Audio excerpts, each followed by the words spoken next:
Dark Truth, Laura's shocking discovery of CS identity and Kevin's sinister revenge plot in General Hospital.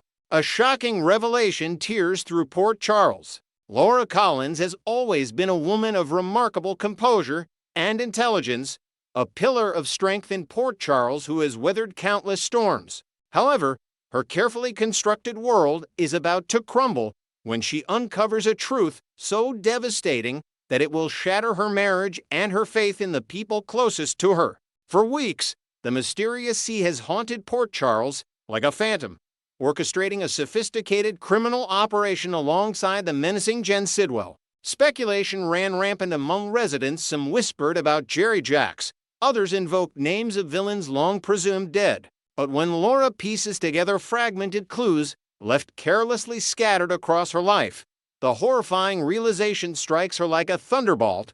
The man she thought was her devoted husband, Dr. Kevin Collins, is actually the mastermind behind C, the shadowy partner pulling strings in Sidwell's operation. The evidence, initially cryptic and seemingly unconnected, suddenly forms a damning pattern. Laura recalls the small details that suddenly screamed truth, inflections in his voice that didn't quite match Kevin's familiar cadence, gestures that carried an unfamiliar cruelty, phrases spoken with a coldness that the compassionate psychiatrist she married would never employ. Most disturbingly, she remembers finding a medication box similar to the one Britt Westburn received, bearing the same cryptic initial, C. All of this points to one inescapable conclusion that causes her blood to run cold: the man who supposedly returned from Dublin, Ireland, to reunite with her after a year-long absence might not be Kevin at all. The nightmare becomes reality, Kevin's true identity exposed. The possibility that consumes Laura's waking thoughts is almost too terrible to contemplate.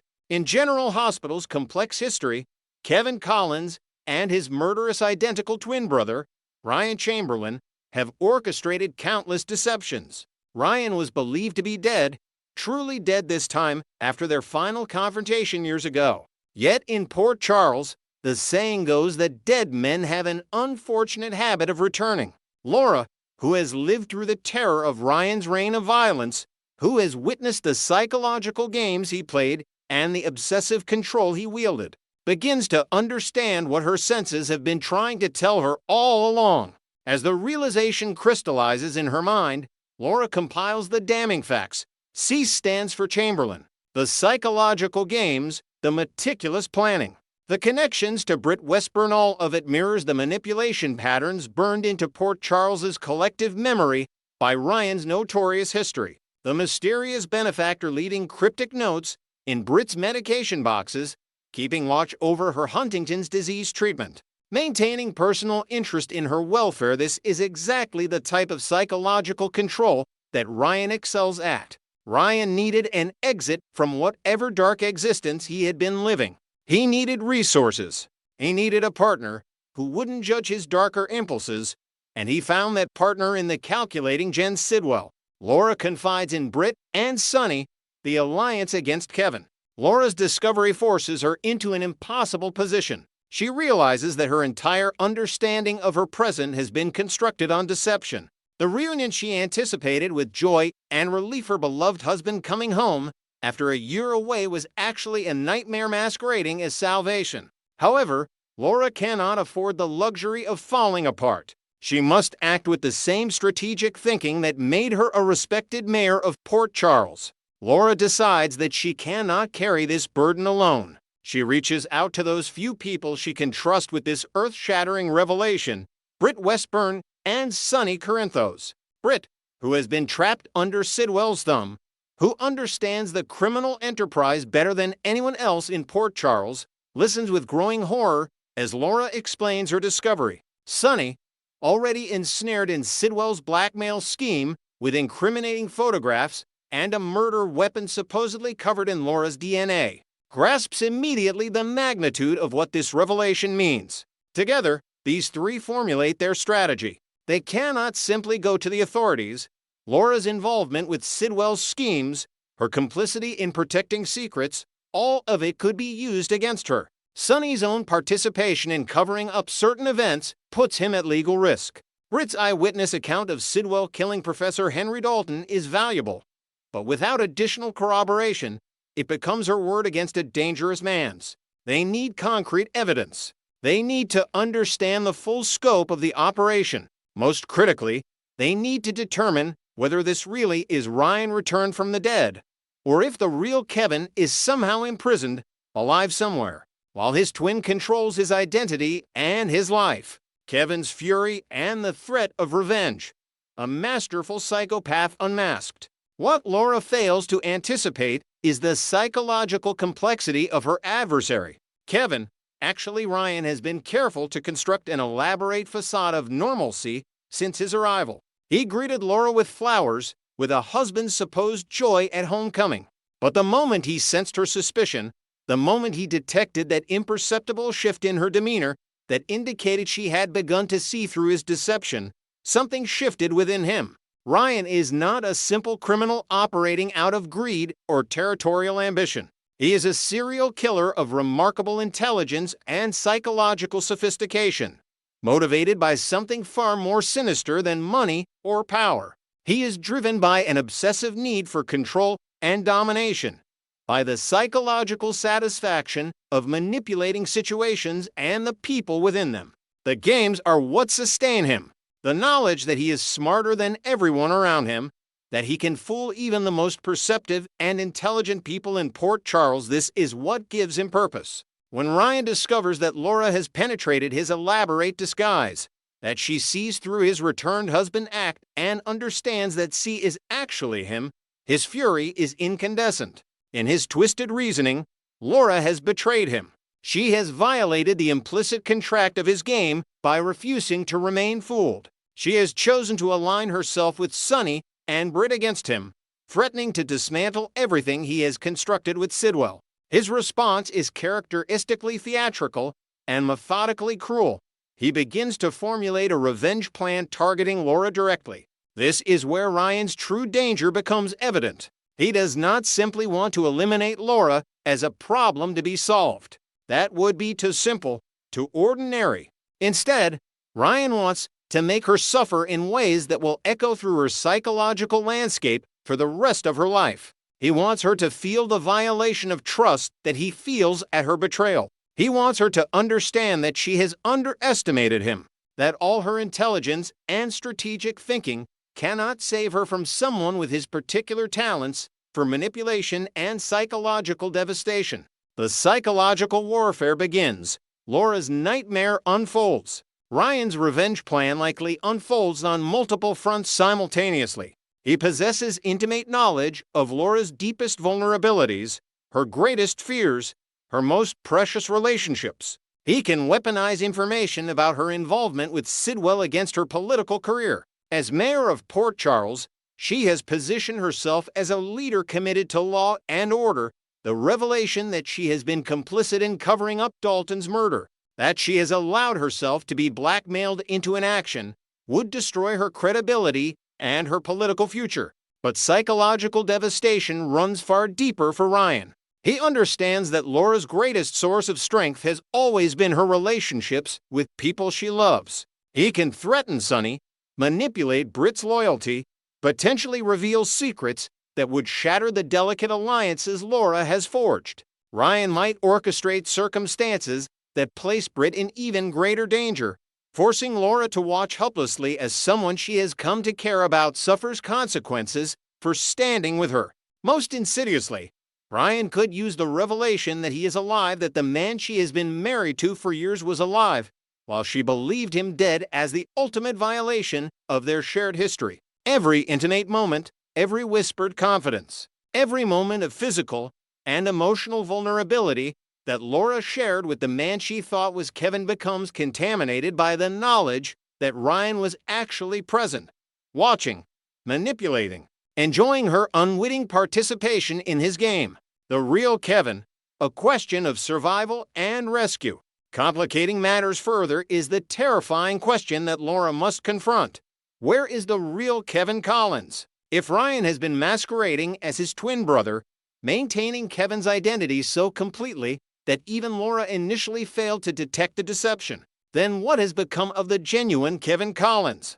Is he imprisoned somewhere, being held by Sidwell while Ryan conducts his psychological warfare? Is he dead, with Ryan having murdered him to ensure he could fully inhabit his brother's identity? Laura understands that saving Kevin if he is still alive becomes a moral imperative alongside her need to protect herself and her allies from Ryan's revenge. She must formulate a rescue plan while simultaneously maintaining the facade that she remains fooled by Ryan's deception. All while Sonny and Britt work to gather evidence that could bring both Sidwell and Ryan to justice. The stakes rise. Port Charles faces its darkest hour. What began as a blackmail scheme orchestrated by Jen Sidwell has evolved into something far more sinister and psychologically complex. With Ryan Chamberlain back in Port Charles, the town faces a threat unlike any it has encountered in recent memory. Ryan possesses the resources of Sidwell's criminal operation, the psychological sophistication of a trained psychiatrist, the technical knowledge of how to manipulate and deceive, and decades of accumulated experience in orchestrating murder and psychological destruction. Laura's discovery sets in motion a chain of events that will test her resilience, her intelligence, and her moral convictions. She must navigate the treacherous waters of confronting Ryan while gathering evidence, protecting the people she loves while maintaining her own freedom, and finding a way to stop him before his revenge plan reaches its climax. In General Hospital's complex narrative tapestry, this revelation represents a pivotal moment where the personal and the criminal converge, where psychological warfare becomes the battlefield, and where one woman's discovery of a terrible truth transforms her into both a hunted prey and a determined hunter seeking to stop a serial killer she thought was dead. Next, we will learn about the explosive confrontation brewing between Valentin Casadini and Carly that threatens to expose dangerous secrets and destroy relationships across Port Charles. The tension has reached a boiling point, and the aftermath could reshape the entire landscape of General Hospital as we know it. The dramatic preview for the week of December 8th to 12th reveals a critical moment that picks up precisely where Friday's December 9th episode left viewers on the edge of their seats. Valentin Casadini has invaded Carly's personal sanctuary, confronting her in her own living room about matters that could potentially unravel everything she's worked to protect. The atmosphere is thick with tension as these two formidable characters face often what appears to be a battle of wills that neither can afford to lose. Valentin's strategic positioning and Carly's defensive stance suggest that this conversation has already crossed into dangerous territory, with accusations flying and secrets threatening to spill out into the open. The preview footage shows a pivotal turning point when Valentin suddenly shifts his attention away from Carly, his body language indicating that someone unexpected has entered the scene. Carly's facial expression transforms dramatically in that moment, displaying the kind of emotional vulnerability that she rarely shows to anyone. Her eyes reflect a mixture of guilt, fear, and perhaps regret as she realizes that this private confrontation is about to become very public. The blonde powerhouse appears caught between multiple competing loyalties, and her face tells the story of someone who knows that whatever happens next could change everything. The raw emotion written across her features suggests that whoever has walked and carries significant weight in her life and has the power to judge her actions harshly. The identity of this mysterious interrupter becomes the central question that could determine how this entire situation unfolds. Two primary candidates emerge as the most likely individuals to discover this clandestine meeting between Carly and the fugitive Valentin Casadini. Each possibility carries dramatically different implications for everyone involved, and the consequences will ripple throughout Port Charles depending on who witnesses this compromising scene. The showrunners have masterfully crafted this cliffhanger to keep viewers guessing about which direction the storyline will take. Jason Morgan represents the first possibility, and Carly's emotional reaction certainly matches the expression she typically displays when her best friend catches her doing something he would strongly disapprove of. That familiar look of guilty acknowledgement mixed with defensive justification has played across her face countless times over the years whenever Jason has discovered her latest impulsive decision. The history between these two characters runs deep, built on decades of friendship, protection, and mutual understanding that transcends typical relationships. Jason has stood by Carly through countless disasters, always willing to put himself at risk to shield her from the consequences of her actions, no matter how reckless or dangerous those actions might be. If Jason walks through that door and finds Valentin threatening Carly, his protective instincts would immediately override any anger or disappointment he might feel about her involvement with the fugitive. Jason's loyalty to Carly is absolute and unwavering, forged through years of shared trauma, mutual rescue missions, and an unbreakable bond that has survived every test thrown at it. He would quickly assess the immediate danger, neutralize any threat that Valentin might pose, and then work methodically to clean up whatever mess Carly has created this time. The lecture would come later, delivered in Jason's typical quiet, controlled manner, but in the heat of the moment, protection would be his sole priority. Jason understands Carly's impulsive nature better than anyone, and while he might be frustrated by her latest scheme, he would never abandon her when she needs him most. The process of damage control would begin immediately, with Jason's strategic mind calculating the best way to minimize the fallout from whatever Carly has gotten herself involved in with Valentin.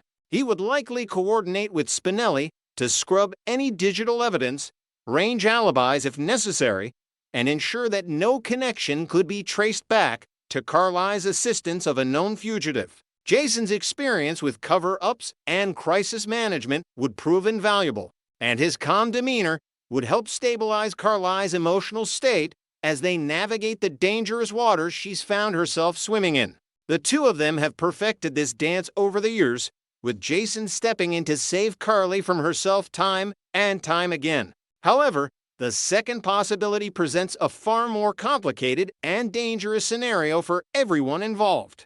If Jack Brennan walks in on this secret meeting between his girlfriend and his escaped prisoner, the consequences could be catastrophic on multiple levels. Brennan's position as a WASB agent tracking Valentin makes this situation exponentially more serious than a simple relationship complication. Carly's expression of guilty emotion would be equally appropriate if Brennan discovered her consorting with the very fugitive he's been tasked with recapturing.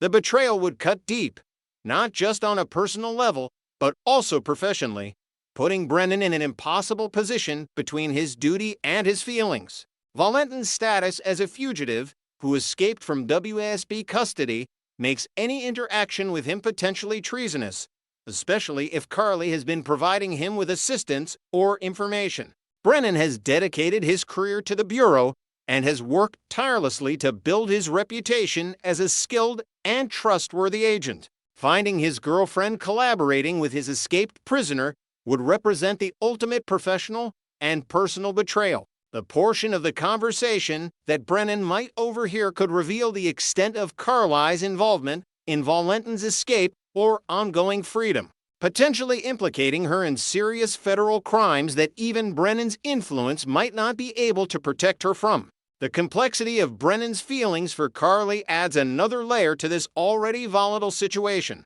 He has demonstrated his affection for her through his actions, protecting her interests even when it complicated his professional obligations. Brennan has shown himself willing to bend rules and make exceptions for Carly in ways he wouldn't for anyone else. But this situation might push far beyond the boundaries of what he can reasonably overlook or explain away. Protecting Carly from the consequences of aiding and abetting a fugitive would require Brennan to commit serious infractions against his own organization, potentially destroying his career and facing criminal charges himself. The revelation about Jocelyn Jax's recruitment into the WASB adds another explosive element to this powder keg of secrets and lies. If Brennan discovers that Carly now knows about her daughter's covert status as a WASB agent, his carefully constructed house of cards begins to crumble. He has worked meticulously to keep Jocelyn's involvement separate from his relationship with Carly, believing that the less Carly knows, the safer everyone remains.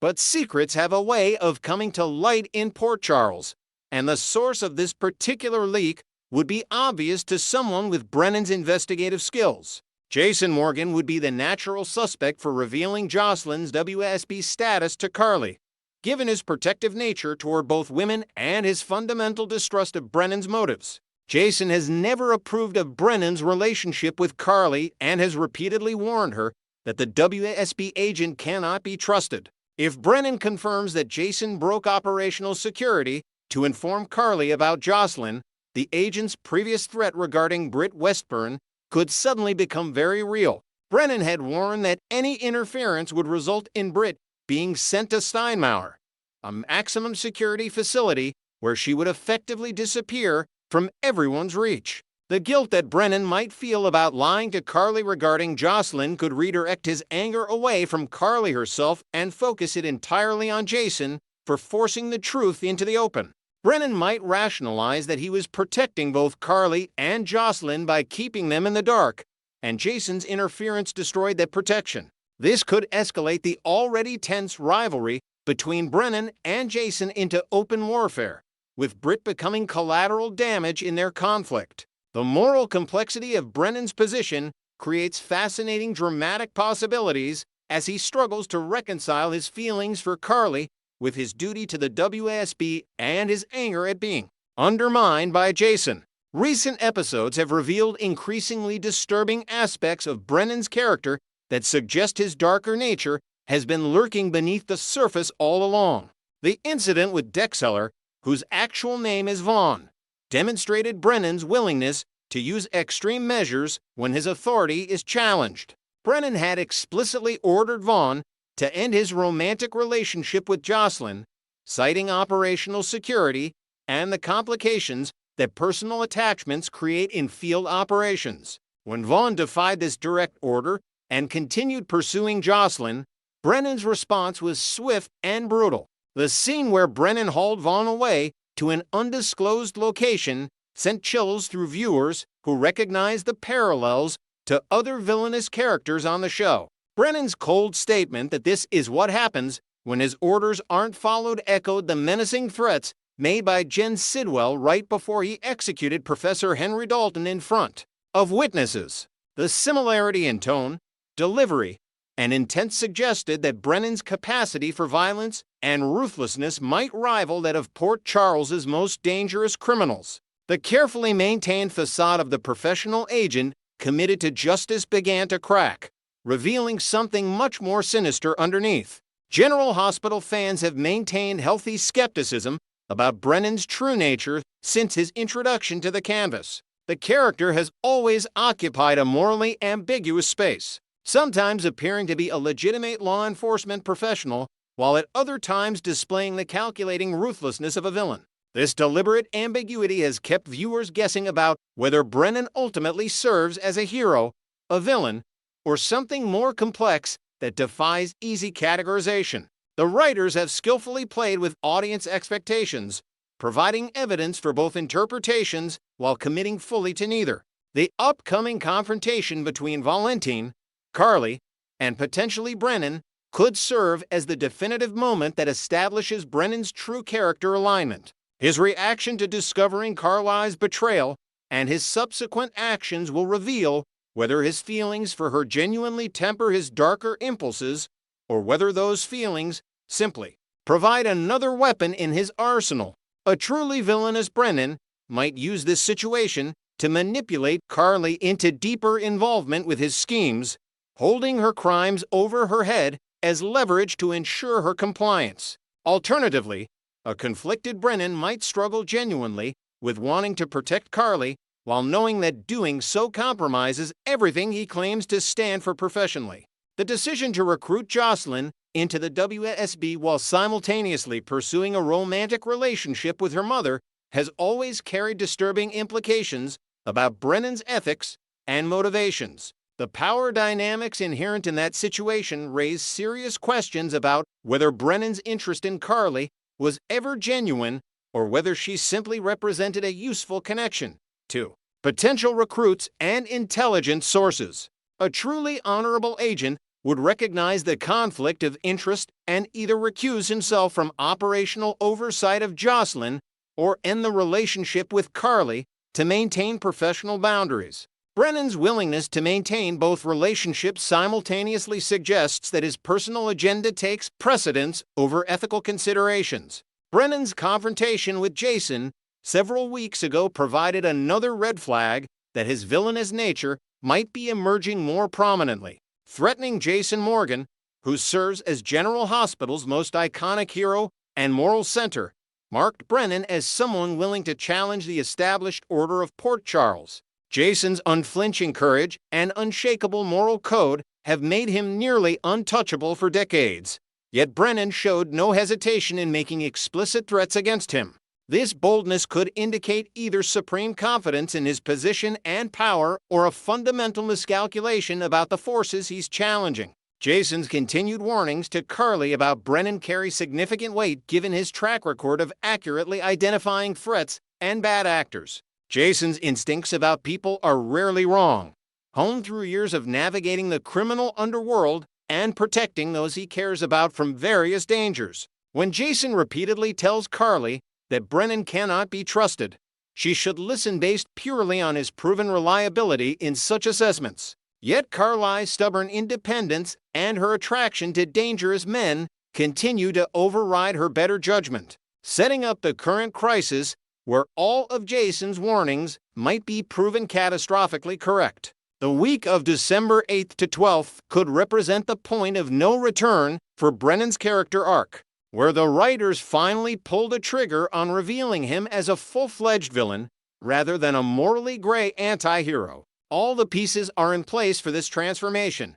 His increasingly authoritarian behavior, his willingness to use extreme measures against subordinates, his threats against beloved characters like Jason and Britt, and his manipulation of both Carly and Jocelyn for his own purposes. The confrontation with Valentin and Carly could serve as the catalyst that strips away any remaining pretense of heroism and exposes Brennan's true nature as someone driven by power, control, and personal ambition rather than justice or honor. The dramatic possibilities multiply exponentially depending on how Brennan chooses to handle discovering Carly's betrayal. He could leverage her crimes to force her into becoming an informant or asset for the WASB, essentially blackmailing her into service. He could use this situation to finally eliminate Jason as a rival by framing him for Valentin's escape or other crimes. He could escalate his vendetta against Jason by making good on his threat against Britt,